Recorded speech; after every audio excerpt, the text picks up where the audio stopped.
Hello everyone, আপোনালোক সকলোকে মোৰ নতুন এটা ৰেচিপি ভিডিঅ'ৰ মাজলৈ স্বাগতম জনাইছো। আজি আপোনালোকলৈ পাৰফেক্ট আলু পৰঠা কিদৰে বনাব পাৰি তাৰে এটা ৰেচিপি লৈ আহিছো। যিসকলে নতুনকৈ আলু পৰঠা বনাবলৈ শিকিছে বা যোনে আলু পৰঠা বনালে ভাল নহয় বা নুফুলে এনেকৈ বনালে আপোনালোকৰ আলু পৰঠা ভাল হ'বই আৰু ধুনীয়াকৈ ফুলিব।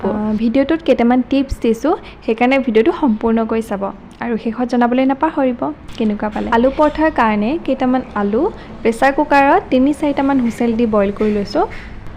আলুখিনি গোটা-গুটিকৈ বইল কৰিব লাগে আৰু বাকলিৰে সৈতে বইল কৰিব লাগে। আলুখিনি অলপ ঠাণ্ডা হোৱাৰ পাছত বাকলিখিনি এৰুৱাই লৈছো। আলুখিনি গোটা-গুটিকৈ বইল কৰিলে ষ্টাফিংটো বনাবলৈ ভাল হয়। এয়া মই আলুখিনি ভালকৈ বাকলি গুচাই চাফা কৰি ল'লোঁ। এতিয়া আলুখিনি এই ধৰণে ৰুকনি এখন লৈছোঁ। ইয়াতে আলুখিনি এতিয়া ৰুকি ল'ম। এই ধৰণে ৰুকি ল'লে একদম মিহিকৈ ওলাই, মানে গোটা হৈ নাথাকে। আপোনালোকে হাতেদি মোহাৰি পিটিকাও কৰি ল'ব পাৰে, কোনো কথা নাই। আৰু এতিয়া এটুকুৰা আদাও ইয়াতে ৰুকি ল'ম। আদা দিলে টেষ্টটো ভালকৈ দিয়ে, যদি নাথাকে নিদিলেও হ'ব। এইখিনি ৰুকি লোৱা হৈ গ'ল। এতিয়া আমাক তাৰ কি লাগিব দেখুৱাই দিছোঁ। এয়া চাওক, আমাৰ ঘৰতে ধনিয়া পাৰিছিলোঁ, ইমান ধুনীয়াকৈ হৈ আছে। ইয়াৰ পৰাই দুডালমান লৈ যাওঁ। এয়া লৈছোঁ ধনিয়া, পূৰা মিহিকৈ কুটি লৈছোঁ। পিঁয়াজ এটা আৰু জলকীয়া দুটামান এনেকৈ মিহিকৈ কুটি লৈছোঁ। আৰু ইয়াতে দি দিছোঁ গোটেইখিনি পিঁয়াজ, ধনিয়া আৰু জলকীয়া। মানে আমি পিটিকা যেনেকৈ কৰোঁ তেনেকৈ কৰি ল'লেই হ'ব। এতিয়া দিছোঁ সোৱাদ অনুসৰি নিমখ আৰু অকণমান চেনি। এইটো অপশ্যনেল হয়, নিদিবও পাৰে। আৰু ধুনীয়াকৈ এতিয়া সেইখিনি সানি ল'ম। এয়া ধুনীয়াকৈ পিটিকা কৰি ল'লোঁ। আলুখিনি গোটা-গুটিকৈ বইল কৰিলে এনেকুৱা হৈ থাকে, তেতিয়া ষ্টাফিংটো বনাবলৈ সহজ হয়। এয়া মই লৈছোঁ আটা, তাতে দিছোঁ অকণমান নিমখ। এতিয়া আটাখিনি মঠিবৰ কাৰণে অকণমান ৰিফাইন তেল দি লৈছোঁ। শুকানে এতিয়া এইখিনি অলপ সানি ল'ম। আটাখিনি মঠিবৰ কাৰণে মই গৰম পানী ব্যৱহাৰ কৰিছোঁ। এতিয়া অলপকৈ পানী দি আটাখিনি মঠি ল'ম। আটাখিনি আমি ৰুটিৰ কাৰণে যেনেকৈ মঠোঁ তেনেকৈয়ে মঠিম, ৰুটিতকৈ অকণমান কোমল কৰি মঠিম। তেতিয়া আলু পৰঠাটো বনাবলৈ সহজ হয়। এয়া মই আটাখিনি ভালকৈ মঠি লওঁ, মানে মোবাইলটো এটাতে ধৰি আছোঁ যে মঠিবলৈ দিগদাৰ হৈছে, সেইকাৰণে থৈ পেলাই ভালদৰে মঠি ল'লোঁ। ইয়াতে অকণমান ৰিফাইন তেল দি গোটেই ডোটোত সানি দিম। এতিয়া আটা লাডুটো ঢাকি পেলাই 15 মিনিটমানৰ কাৰণে ৰেষ্ট কৰিব দিছোঁ। 15 মিনিটমানৰ পাছত আটা লাডুটো আকৌ এবাৰ মই 3 মিনিটমানৰ কাৰণে মঠি ল'লোঁ। এতিয়া পৰঠাখন বনাবৰ কাৰণে আমি ৰুটি বনাবৰ কাৰণে যিমানটো চাইজৰ লাড়ু লওঁ তাতকৈ অকণমান ডাঙৰকৈ লৈছোঁ। যিহেতু এখন পৰঠা বনাম সেইকাৰণে অকণমান ডাঙৰকৈ লৈছোঁ। এয়া চাওক। আৰু এতিয়া লাড়ুটো এনেকৈ পেৰাৰ নিচিনা কৰি এনেকৈ ঘূৰাই সৰু বাতি এটাৰ নিচিনা কৰি ল'ম। লুচি এখনৰ নিচিনা বেলিও ল'ব পাৰে। এনেকৈ গাঁত কৰি ল'ম ভিতৰটো, যাতে আমি এইটো আলুখিনি ভৰাব পাৰোঁ তেনেকৈ। এয়া দেখিছেনে? এনেকৈ আলুখিনি মাজত সুমুৱাই যিমানটো পাৰে সিমানটো ভৰাই দিব।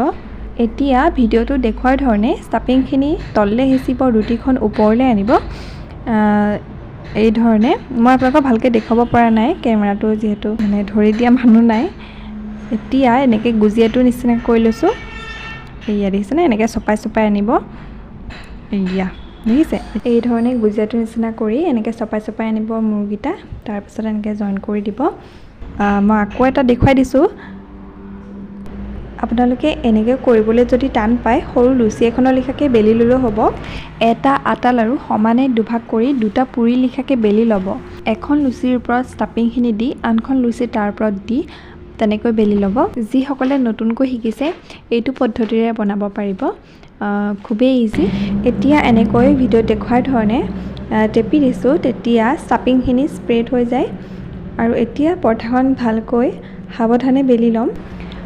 পৰঠাখন বেলোতে একদম সাৱধানে লাহে বেছি জোৰ দিব নালাগে, চাইডে বেলিব লাগে, মাজত বেছিকৈ বেলিব নালাগে। পৰঠাখন বেছি পাতল কৰিব নালাগে। এই ধৰণে আলু আৰু পিঁয়াজখিনি এনেকৈ ওলাই যোৱালৈকে বেলিলেই হ'ল। বেছি পাতলো কৰিব নালাগে। থিকনেছটো পৰঠাখনৰ নিচিনা কৰিলেই হ'ব, নহ'লে নুফুলিব। এতিয়া টাৱা এখন গৰম কৰি পৰঠাখন দি দিছোঁ। এটা পিঠি আধা মিনিটৰ কাৰণে সেকি ল'ম শুকানে, তাৰপাছতে লুটিয়াই দিম। আনটো পিঠিও তেনেকৈ শুকানে সেকি ল'ম। এয়া আধা মিনিট সেকাৰ পিছত অলপ ফুলি আহিছে দেখিছেনে? এতিয়া ইয়াতে মই এচামুচমানৰ সমান ৰিফাইন তেল দিছোঁ। এয়া দেখিছেনে, লাহে লাহে ফুলি আহিব। অকণমান এনেকৈ হেঁচি হেঁচি দিব, তেতিয়া ভিতৰলৈকে ধুনীয়াকৈ সিঁচিব পৰঠাখন। এয়া দেখিছেনে কিমান ধুনীয়াকৈ ফুলি আহিলে। আপোনালোকে ঘিউ দিও ভাজিব পাৰে। ঘিউত ভাজিলে পৰঠাখন খাবলৈ ভাল হয়। এয়া দেখিছেনে আমাৰ প্ৰথমটো পৰঠা ৰেডি হৈ গ'ল। এই ধৰণে ফুলি আহিলে কিন্তু পৰঠাখন খাবলৈ বিৰাট টেষ্টি হয়। আপোনালোকে এই ধৰণে বনাই চাব, খুব ভাল হ'ব। একদম সহজতে বনাব পাৰিব আৰু একদম ফুলা ফুলা পৰঠা বনাব পাৰিব। তেতিয়াহ'লে আজিৰ ৰেচিপিটো চাই কেনেকুৱা পালে নিশ্চয় জনাবলৈ নাপাহৰিব। সেই একেদৰেই মই বাকীকেইখন পৰঠাও বনাই ল'ম। এনেকৈ এবাৰ আলু পৰঠা বনাই খাবচোন, বিৰাট টেষ্টি হয়। আৰু আজিৰ ৰেচিপিটো চাই কেনেকুৱা পালে জনাব। ভাল লাগিলে লাইক কৰিব, শ্বেয়াৰ কৰিব আৰু চেনেলটো ছাবস্ক্ৰাইব কৰি দিব। আজিলৈ আহিছোঁ আকৌ এটা নতুন ভিডিঅ'ৰ সৈতে। সকলোকে লগ পাম। ভিডিঅ'টো চোৱাৰ বাবে বহুত বহুত ধন্যবাদ।